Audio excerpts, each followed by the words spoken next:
ngaha turaje nyagasani twitabiriye ingoma y'urukundo ku izina ry'Imana Data na Mwana na Roho Mutagatifu, amen.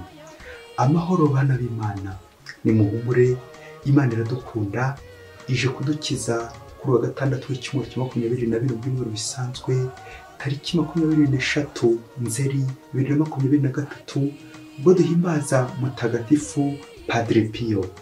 Isomo rya mbere mu ya mbere kwa mutagatifu yandikiye Timote, umutwe wa 6:13 kugeza ku 16. Ngora mutima yanjye mbigutegekeye imbere y'Imana ibeshaho byose, n'imbere ya Kristo Yesu wabaye umuhamya uhebuje w'Imana imbere ya Pontiyo Pilato. Wite ku mategeko, ukomeze kuba umuziranenge n'indakemwa kugeza ku munsi wo kwigaragaza k'Umwami wacu Yesu Kristo. Koko rero igihe cyagenwe n'ikigera, azagaragazwa n'Imana nyirihigwe na mugenga byose, umwe rukumbi, umwami w'abami n'umutegetsi w'abategetsi, yo yonyine yihariye ukudapfa, igahora ituye mu rumuri rudahangarwa, ntihagire umuntu n'umwe waba warayibonye cyangwa ashobore kuzayibona bibaho. Niharirwe icyubahiro n'ububasha ubuziraherezo, amen. Iryo ni ijambo ry'Imana. Zaburi ni 100. Nimusanganize Uhoraho impundu z'ibyishimo, nimusingize Uhoraho bantu b'isi yose, nimumugaragire mwishimye, nimumusanganize impundu z'ibyishimo. Nimwemere ko Uhoraho ari we Mana, niwe waturemye none turabe, turi umuryango we n'ubushyo yiragiriye. Nimutahe amarembo ye mumushimira, mwinjirane ibisingizo mu ngombe ze, mumusingize murate izina rye. Kuko Uhoraho ari umugwaneza, urukundo rwe ruhoraho iteka, ubudahemuka bwe bugahoraho uko ibihe bigenda bisimburana. Nimusanganize Uhoraho impundu z'ibyishimo. Nyagasani Yesu nabane namwe. Amagambo mu Ivanjili ntagatifu ko yanditswe na Luka, umutwe wa 8:4 kugeza ku 15. Muri icyo gihe abantu benshi bamaze guterana baturutse mu byose bamusanga, Yesu ababwiza uyu mugani ati: umubibyi yavuye iwe ajya kubiba imbuto ye. Igihe abiba, imbuto zimwe zigwa iruhande rw'inzira, barazikandagira, n'inyoni zo mu kirere zirazirya zose. Izindi zigwa mu mabuye, zimaze kumera ziruma kuko zabuze amazi. N'izindi zigwa mu mahwa, amahwa arakura arazipfukirana. Izindi zigwa mu butaka bwiza, amaze kuvuga atyo atera hejuru. Amaze kuvuga atyo atera hejuru ati: ufite amatwi yo kumva niyumve. Abigishwa be bamubaza icyo umugani ushaka kuvuga. Arabasubiza ati: mwebweho mwahawe kumenya amabanga y'ingoma y'Imana, naho abandi bakabwirwa mu migani kugira ngo barebe boye kubona, bumve boye gusobanukirwa. Dore rero icyo umugani uvuga. Imbuto ibibwa ni ijambo ry'Imana. Ameze nk'imbuto zaguye iruhande rw'inzira, nabumva iryo jambo, hanyuma se kibakaza akarikura mu mitima yabo, agira ngo batemera bagakira. Abameze nk'imbuto zaguye mu mabuye, nabumva iryo jambo bakaryakira n'ibyishimo, nyamara ntiribacengeremo ngo ribashingemo imizi. Nabemera by'akanya gato, ibishuko byaza bagahita bacika intege. Ameze nk'imbuto zaguye mu mahwa, nabumva ijambo, ariko imihibika n'ubukungu n'amaraha y'isi bikabapfukirana, bikabuza kwera imbuto. Ameze nk'imbuto zaguye mu butaka bwiza, nabumva ijambo bakaryakirana umutima ukeye kandi mwiza, maze bakera imbuto nziza babikesha ubudacogora bwabo. Iyo ni Ivanjili ntagatifu. Maze bakera imbuto nziza babikesha ubudacogora bwabo, amen. Bakristo bavandimwe, Yesu Kristo akuzwe. Mutagatifu Padre Pio turi guhimbaza none niwe wavuze ati: isengesho ni urufunguzo rufungura ijuru.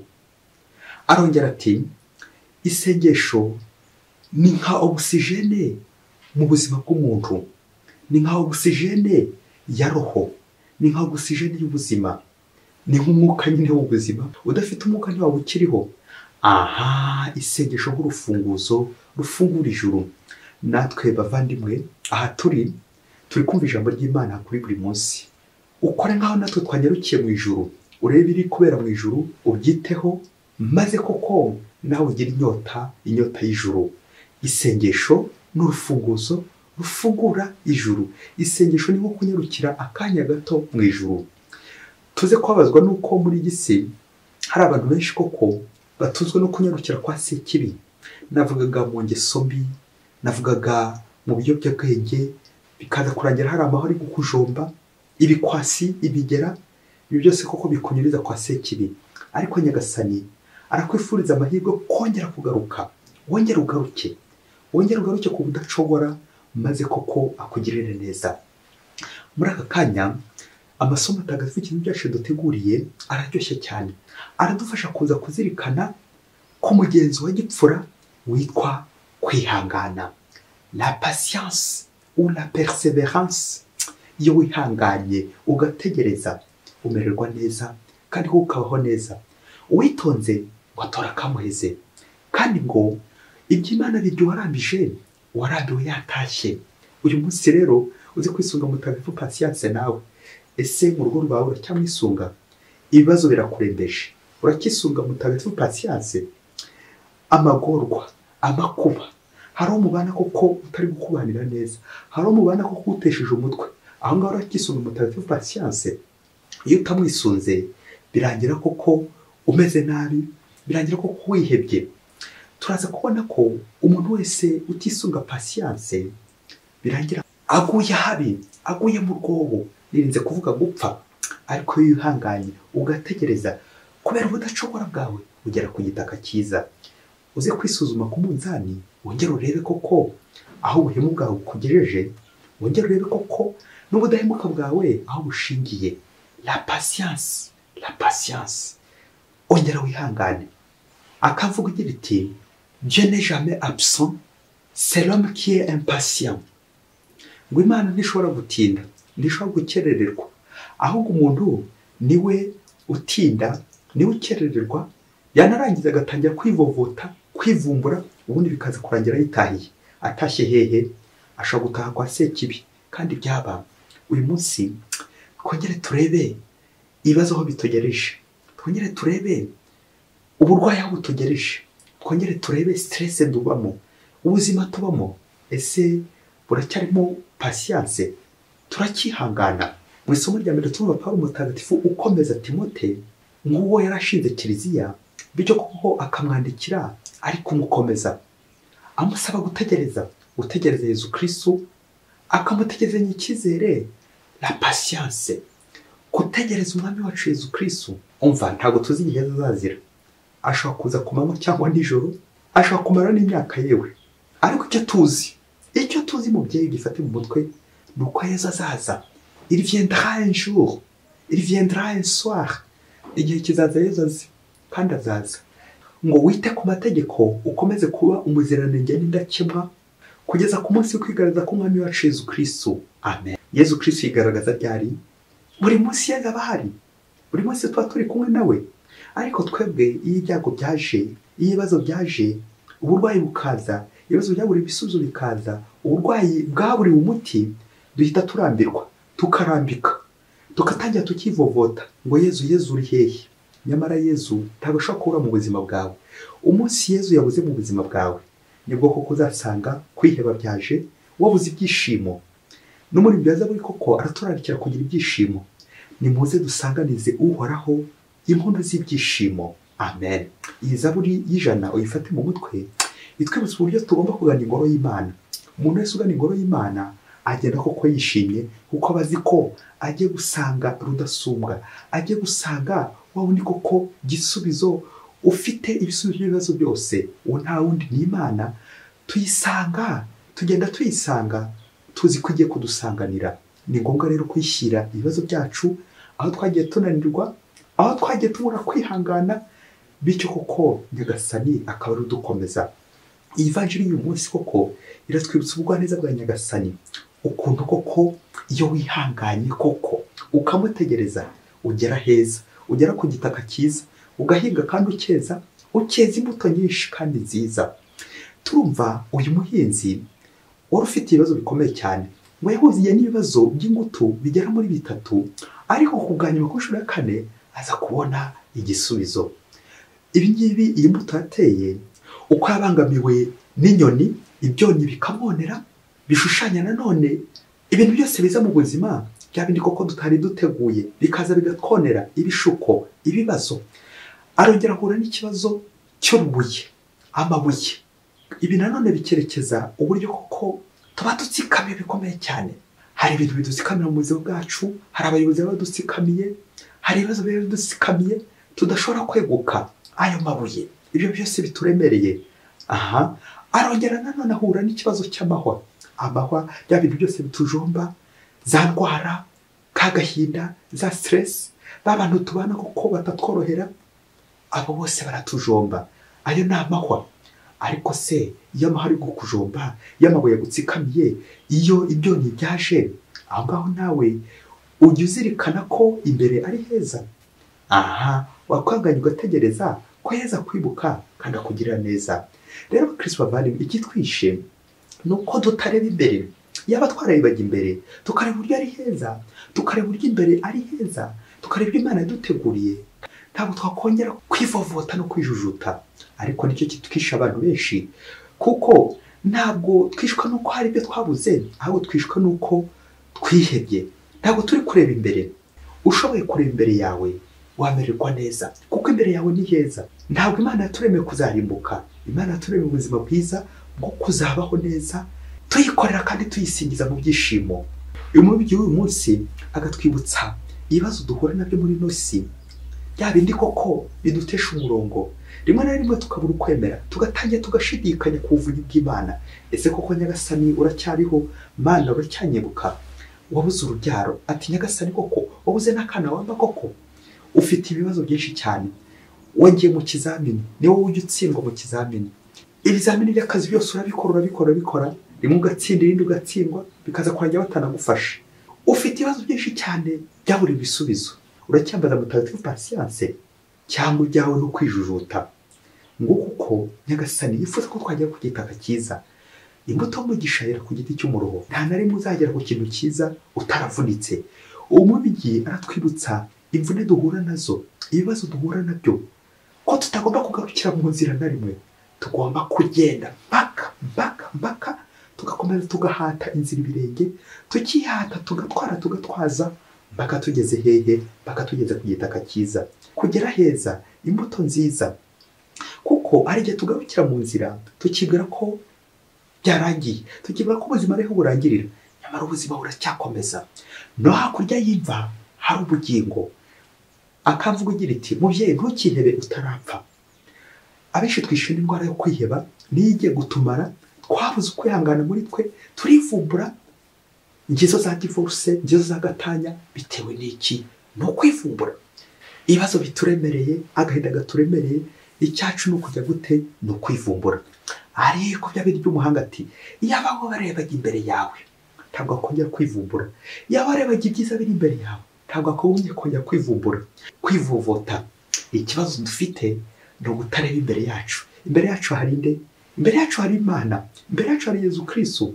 Ariko twebwe twirebera inyuma, twebwe icyacu dukomeza twirebera y'amaho agenda tujomba, za nyoni zitwonera, tukongera tukareba koko y'amabuye yadutsikamiye, babantu koko batubangamiye, bya bintu koko bidushikamiye, bya bintu dufite, ariko tukaza kwibagirwa igisubizo kiri imbere, Yezu Kristo ariwe tugomba kugeraho. Ese mu Kristo byabikumariye iki? Urugendo rwawe urusoreje mu nzira, y'amaho koko akikuriho, bya bibazo bikikuriho, ukiri kujombwa n'amacumu n'imigera, utaragera kwa Yesu. Umunsi umwe hirya kure cyane muri Afurika, ngo umugabo mu rugo ngo yarakize cyane, ngo yari n'umutegetsi ukomeye cyane, ariko by'akarusho ngo yari n'umukristo w'indani. Biragoye kubona muri ino si abategetsi, abayobozi bicara mu ngoro koko ngo basingize Imana, bibuke ko ubwo butegetsi buturuka ku Mana, maze biyambaze rudasumbwa wabibahaye. Inkuru umwana isubira inyuma, ngo uwo mutegetsi rero ngo arafite ikibazo kiremereye mu rugo rwe, ngo umugore we yamucaga inyuma, bikamubaza bikomeye cyane, ngo nicyo kibazo kuko yari afite kiremereye cyane.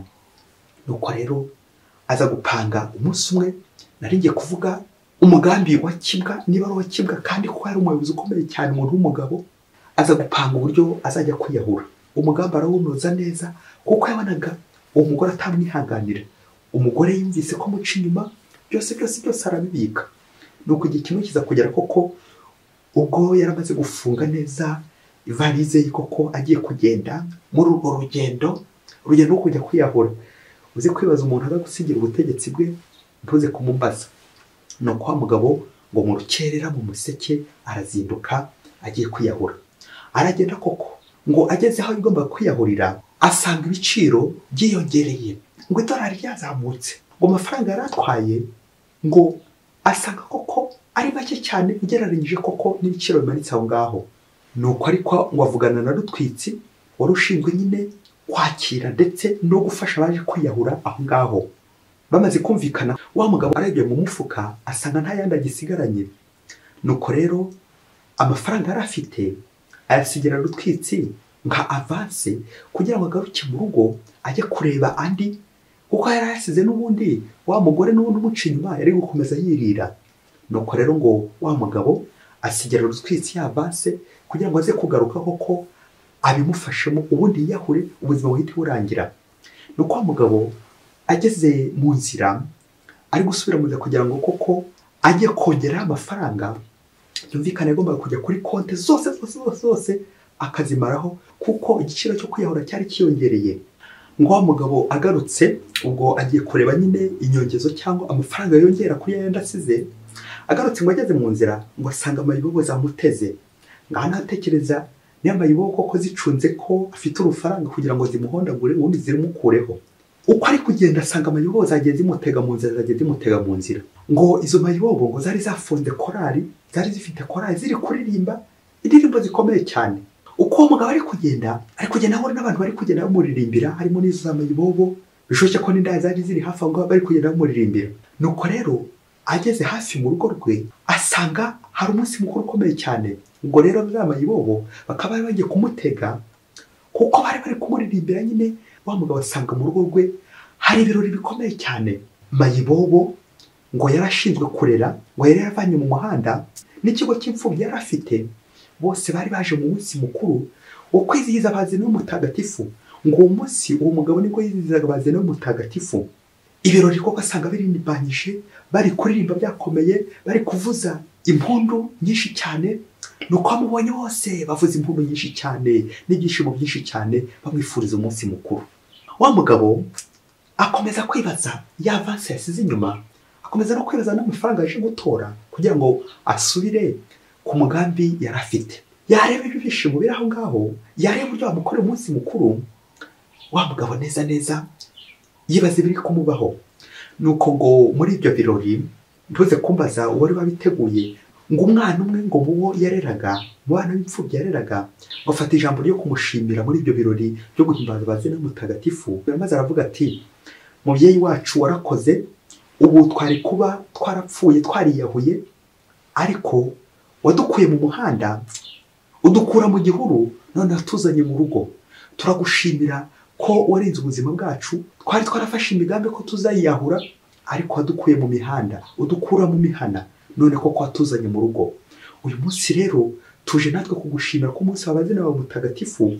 Warakoze cyane mubyeyi kuba koko waraturokoye, none natwe turiho tubikesha neza watugiriye. Wa mugabo neza afatwa n'ikiniga aratangira ararira. Ngaho nta fori cyari kiri kumuriza, ngo arizwaga nuko ari kwibaza ngo ese ndajya kubikuza amafaranga nyashyire Rutwitsi cyangwa ndibuze kureka iyi avance ubundi nkomezanye ibyishimo n'aba bana banjye. Wa mugabo akomeza kwibaza ntiyamenye ukuntu ibyishimo byamutwaye. Wa mugabo uko akomeje gutekereza ya avance yari yatanze ntiyongeye kuyikurikirana, ahubwo akomeza yibaza koko izi mfubyi nari ngiye kuzita, aba bana nari ngiye kubata. Akomeza kwibaza kuri rya jambo bamaze kumubwira ku munsi w'abazina b'umutagatifu. Hehe no kongera gutekereza kujya kwiyahura, hehe no kongera gutekereza kujya kwa Rutwitsi. Ahubwo ikindi gihe cyose yakomeje kwita kuri abana, ya mafaranga ahubwo ajya kuyabikuza, dore ko hari mu gihe cy'ifungura ry'amashuri. Nuko rero atajya kurihira babana b'amayibobo, babana bose b'imfubyi ya orphelina yongera kuyitaho. Bakristo bavandimwe, Yesu Kristo akuzwe. Aha, burya dufite byinshi bitujomba mu buzima, amahwa, ibidutsikamira, umugore yaciye inyuma, umugabo yaciye inyuma. Ibyo byose wagize ngo si amahwa, si ibyonnyi, ibyo byose bitwonera bigatwangiza. Ariko ibyo byose ujye uzirikana ko bikuri inyuma bikujomba, ariko yaba wamenyaga ko imbere ari heza, yaba witaga nanone kuri ba bandi witaho, yaba watekerezaga kuri za mfubyi ugiye gusiga.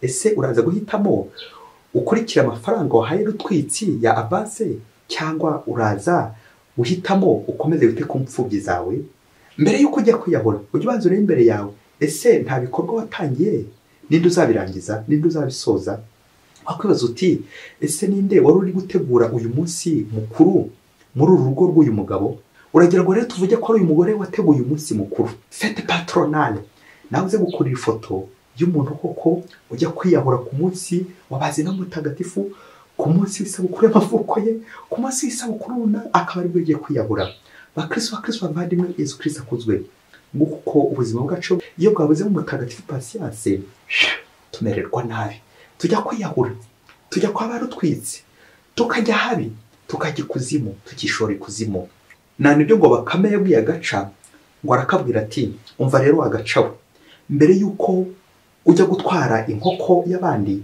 ujye ubanza urebe utwana ibundikiye mbere yuko ugiye kwica inkoko mbere yuko ugiye gutwara inkoko ujye ubanza urebe koko abo ngabo bari munsi ye abo babundikiye mu Kristo muvandimwe nujya kuroga nawe ujye ubanza urebe wa muntu ugiye kuroga urebe abashinzwe urebe muri ku mutwe urebe ibibazo atwaye urebe ibyo byose koko yikoreye uburozi bwawe uzabusubize hehe uzabujugunye nyine nk'uko mwababyeyi mwe akenshi tujya twitwaza koko amarozi inzaratsi tugiye kwiyahura tugiye kwiyica ibiyobyabwenge ariko ujye ureba uti ese niyica abo nsize n'abasigira nde ese nipfa niyahuye ngo wiyishe ngo ntaririrwa nipfa niyahuye ubu koko nzasigira nde inshingano nari mfite nzasigira nde ubutegetsi nari mfite ubuyobozi nari mfite nzabusigira nde abari bandika umutwe nzabasigira nde ujya wibaza uti imfubyi nayo nikorera nzasigira nde nijya kwiyahura abana nitagaho mayibobo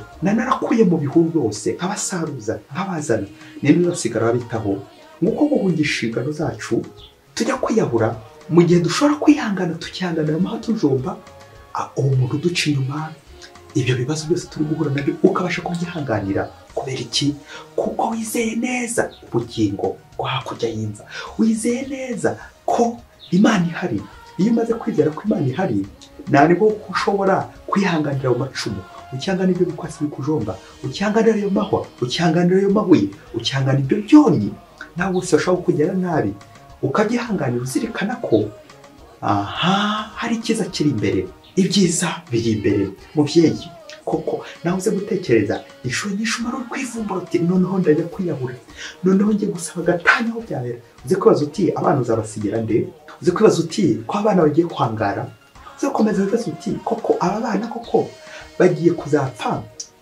nkaho ari imfubyi kandi bafite umubyeyi watubereye umubyeyi mwiza ubu twari tugiye kwiyahura ariko kubera ko wadukuye mu bihuru ukadukura mu bigunda ubu natwe dufite ubuzima koko mubyeyi ufite ubuzima afite n'uwo bumuhaye ufite amahoro afite n'uwo yamuhaye Yesu Kristo uyu munsi nawe arifuza ko wagaruka mu murongo mwiza ukagaruka ku mahoro ukagaruka uyu munsi kuri patience kwihangana buri munsi mutagatifu Padre Pio yavuze ati umunsi uzabaho utakiri kurwana uzamenye ko ugiye gupfa umunsi intambara zaba zashize mu buzima bwawe uzamenye ko ugiye gupfa mubyeyi nawe utekereza igihe cyose nta mahoro azaba ari gukujomba utekereza igihe cyose nta ndwara uzaba ufite utekereza igihe cyose nta muntu uzaba ufite koko uri gukurwanya bizaba bimeze bite ni ngombwa kongera kurwana tukihangana tukamenya ko turi nk'abahinzi ariko ntabwo ubuzima bushobora kugenda neza uko tubishaka hari abatubangamira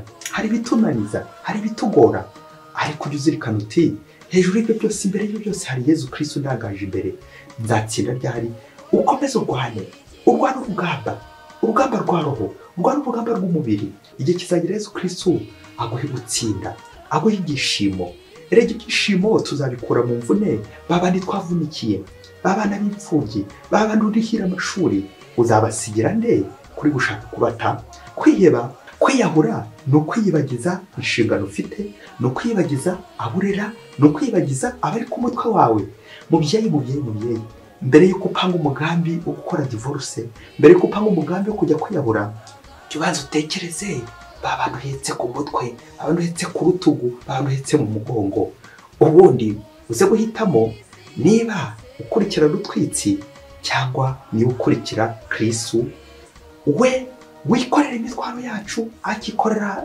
zandaya, akikorera mayibobo, akikorera imfubyi, abapfakazi, abababaye, abananiwe, abanyabyaha, bose akabikorera sporte, akabihanganira.